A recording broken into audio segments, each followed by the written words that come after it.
তিব্বতী নেতা লোপসাং সাংগাই ভারতকে চীনের বৃহৎ অরুণাচল খেলা পরিকল্পনা সম্পর্কে সতর্ক করলেন।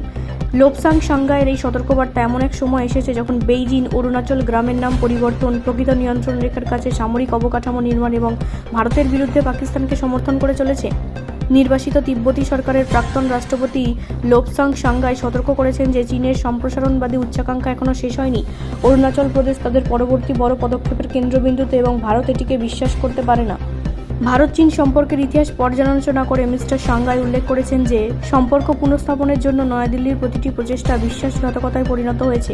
তিনি চীনের ওপর আস্থা রাখার ক্ষেত্রে ভারতের অধ্যবসায়কে একটি ধ্বংসাত্মক সম্পর্কের সাথে তুলনা করেছেন। দুটি বিচ্ছেদের পর দম্পতিরা হাল ছেড়ে দেয়। 14টি বিশ্বাসঘাতকতার পরও ভারত বারবার ফিরে যাচ্ছে, বলছে পুনরায় সেট করো।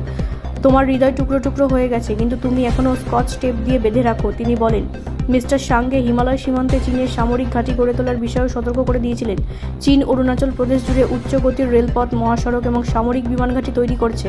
তারা আক্রমণের প্রস্তুতি নিচ্ছে। বেইজিংয়ের জন্য তিব্বত হলো হাতের তালু এবং 5 আঙুল হলো লাদাখ, নেপাল, ভুটান, সিকিম এবং অরুণাচল। তারা ইতিমধ্যেই তিব্বত দখল করে নিয়েছে এবং 5 আঙুলের জন্য আসছে, কারণ হিমালয় নিয়ন্ত্রণ করার অর্থ দক্ষিণ এশিয়ার আধিপত্য বিস্তার করা এবং ভারতে আধিপত্য বিস্তার করা। তিনি সতর্ক করে দিয়েছিলেন, পারস্পরিক বিশ্বাসের জন্য আন্তরিকতা প্রয়োজন, কিন্তু ভারত যখন শান্তির কথা বলে তখন চীন 2 ধাপ এগিয়ে সীমান্তে 300টি গ্রাম নির্মাণ করে, এলএসি এর ভেতরে প্রবেশ করে এবং ডোকলামে হেলিপ্যাড এবং সামরিক শিবির তৈরি করে। তারা বারবার হিন্দি চীনি ভাই ভাই বলে, কিন্তু প্রতিবারই তারা ভারতের পিঠে ছুরি মারে, তিনি বলেন। ব্যুরো রিপোর্ট, রাষ্ট্রীয় প্রসার বাংলা।